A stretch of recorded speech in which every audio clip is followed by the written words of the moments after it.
Boyd became concerned about Masonic influence in 1982, when the old council chamber was sold to local Masons without being put on the open market.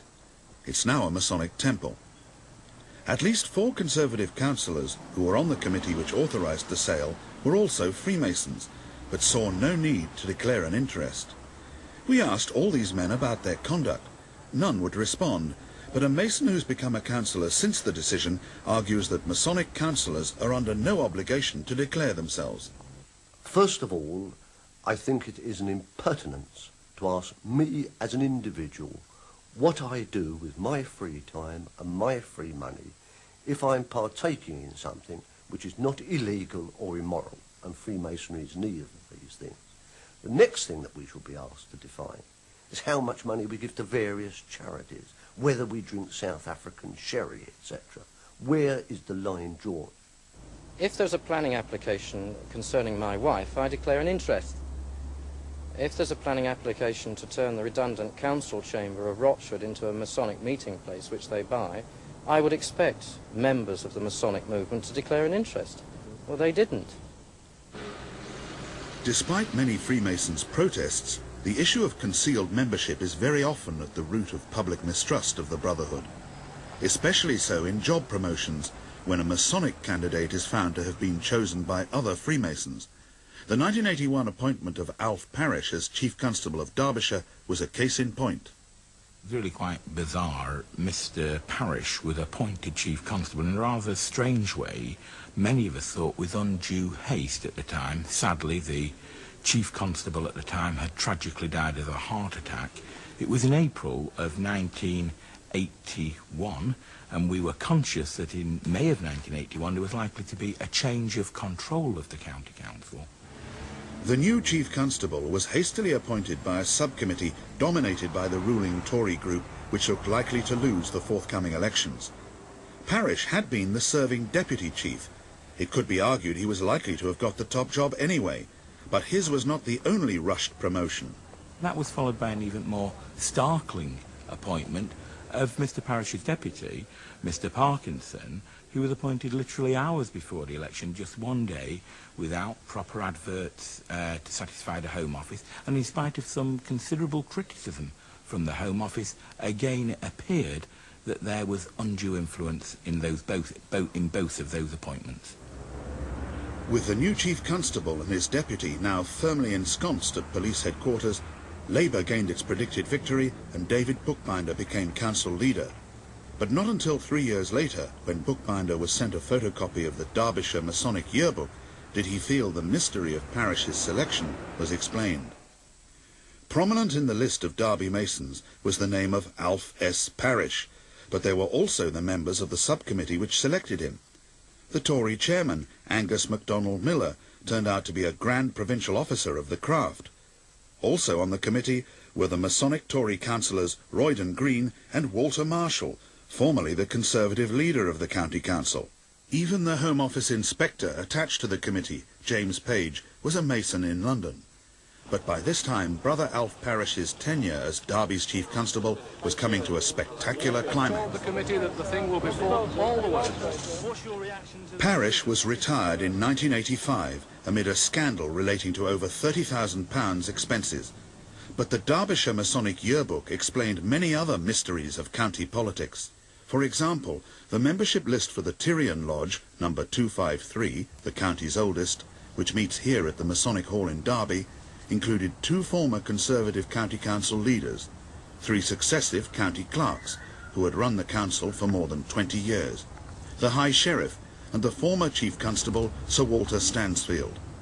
Clearly some Tyrian Lodge members had dominated county affairs throughout the 1960s and 70s. Other names loomed out from other lodges, yet more Conservative councillors, the Lord Lieutenant and the Duke of Devonshire. These confidential Masonic papers disclosed a business, political, police and social directory of the entire county.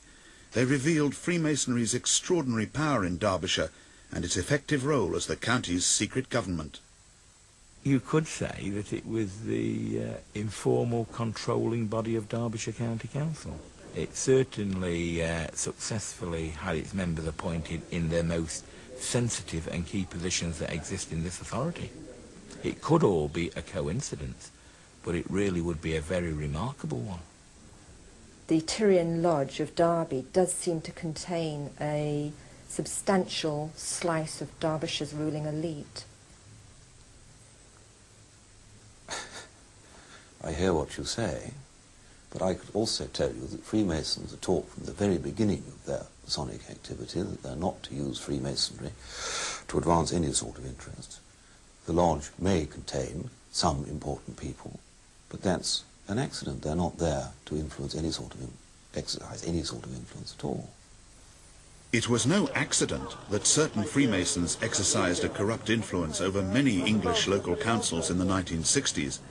That's when the Pontefract architect John Poulson scooped up contract after contract by bribing local and national politicians. But when he was jailed for corruption in 1974, his Masonic connections were scarcely known, and he's written to us denying that Freemasonry ever helped him in business. I was an enthusiastic, loyal member of my lodge for many years. I found Masonry fascinating, and I gave myself enthusiastically to its service. I can only say I did not use Masonry to further my business interest. Poulson's right-hand man and public relations fixer during the 1960s was the flamboyant T. Dan Smith, one-time boss of Newcastle City Council and dubbed by the press Mr. Newcastle. A non-Mason himself, Smith contradicts his one-time paymaster by claiming that Poulson became a Mason in order to make contact with influential Labour politicians.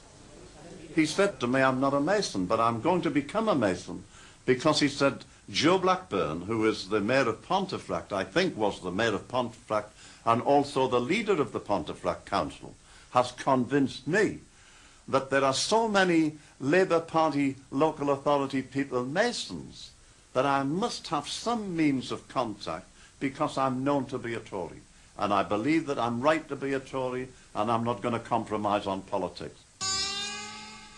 For some Yorkshire citizens, the legacy of the Poulson affair is a deep distrust of Freemasons in politics.